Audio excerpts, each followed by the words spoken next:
Menebar dakwah, meraih surga. Taib. Yang kedelapan, wa naqulu rahmanu 'alal arsy istawa wa man za'ama ghaira hadza fahuwa mu'attilun jahmi. Kami mengatakan, kami ahlus sunnah wal jamaah, ya ahlus sunnah yang beneran ini ya, yang asli ini. Mereka mengatakan ar-rahmanu 'alal arsy istawa. Ar-Rahman yaitu Allah Subhanahu wa taala ya di atas arasnya istawa. Istawa itu artinya tinggi.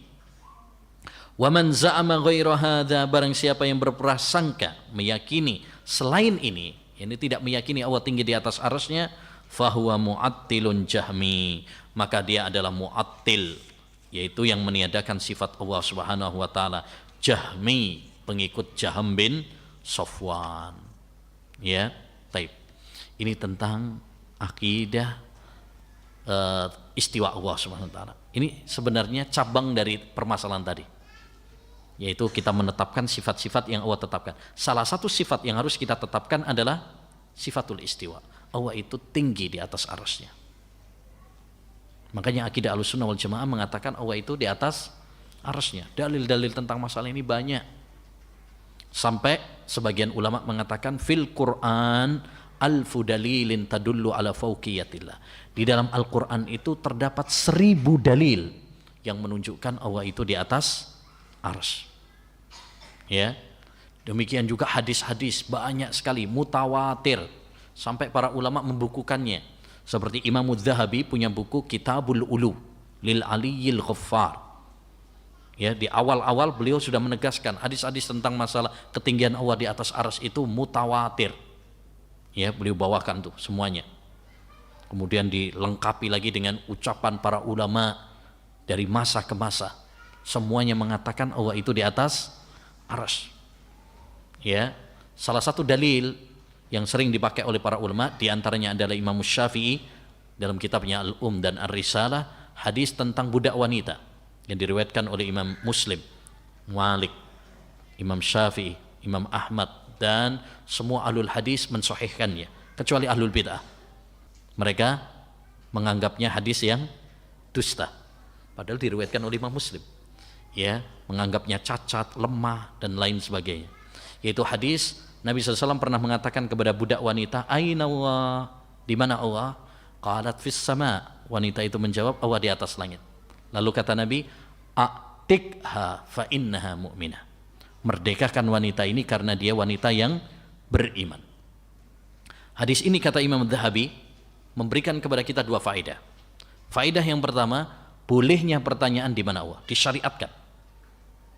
Ya, bukan bid'ah. Sebagian orang mengatakan nggak boleh tuh nanya di mana Allah itu. Bid'ah itu. Gimana bid'ah? Bid'ah itu kalau nggak ada dalilnya. Ini Nabi yang nanya kok. Masa kita bilang bid'ah? Ya. Yang kedua, jawaban di mana Allah yang benar adalah Allah itu di atas arsy. Bukan di mana-mana. Bukan di mana-mana. Kenapa? Karena Nabi SAW membenarkan merdekakan wanita ini karena dia wanita beriman. Andaikan salah jawaban tersebut pasti akan diluruskan oleh Nabi. Karena Nabi nggak mungkin mendiamkan dan tidak mungkin menyetujui suatu kebatilan. Makanya disebut dengan takrir, persetujuan. Itu salah satu itu berupa ucapan, perbuatan, dan yang ketiga adalah takrir, persetujuan. Nabi di situ menyetujui, bahkan mengatakan dia adalah wanita yang beriman. Ya, sebuah rekomendasi dari Nabi, pujian dari Nabi Shallallahu Alaihi Wasallam. Ya, ini akidah Ahlussunnah wal Jamaah dan ini sesuai dengan fitrah dan akal yang sehat. Hanya fitrah manusia, mereka mengatakan Allah itu di atas arsy. Ketika mereka berdoa, berdoanya mengangkat ke atas. Ya, nggak ada yang berdoa gini gitu ya, apa miring begini. Ya, demikian juga kita sering dengar orang bilang apa?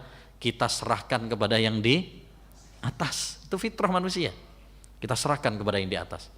Nggak pernah dengar kita bilang kita serahkan kepada yang di mana-mana. Ya, nggak ada yang kita dengar. Karena fitrah manusia mengatakan Allah itu di atas arsy. Ya, maka waspada dari paham Allah di mana-mana.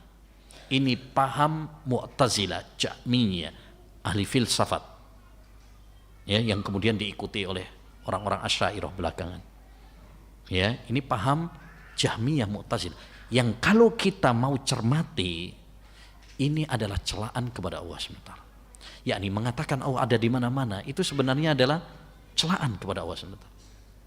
Kok bisa Ustaz? Iya. Coba antum bayangkan. Kalau kita mengatakan Allah di mana-mana, mohon maaf, berarti konsekuensinya Allah ada di tempat-tempat yang tidak pantas. Allah ada di got, Allah ada di toilet, ya, Allah ada di tempat-tempat maksiat. Itu kalau mengatakan Allah ada di mana-mana, ya namanya di mana-mana. Berarti termasuk diantaranya adalah tempat-tempat yang tidak pantas tersebut. Itu celaan kepada Allah SWT. Makanya, ya, para ulama membantah paham itu habis-habisan. Banyak para ulama membukukan dan selalu dalam kitab-kitab mereka ya menegaskan Allah itu di atas arsy, bukan di mana-mana. Ya, sebagai penghormatan mereka kepada Allah SWT. Nah, ini penting. Jangan kemudian meremehkan masalah ini. Wah, itu enggak usah bahas itulah. Ya, itu mah masalah sepele. Gimana masalah sepele? Ya. Andaikan ini masalah sepele, nggak mungkin dibahas oleh para ulama sampai dibukukan secara khusus oleh para ulama, bahkan mereka menghabiskan waktu mereka, tenaga mereka untuk membantah paham tersebut. Ya, semua itu sebagai penghormatan mereka kepada Allah Subhanahu wa taala.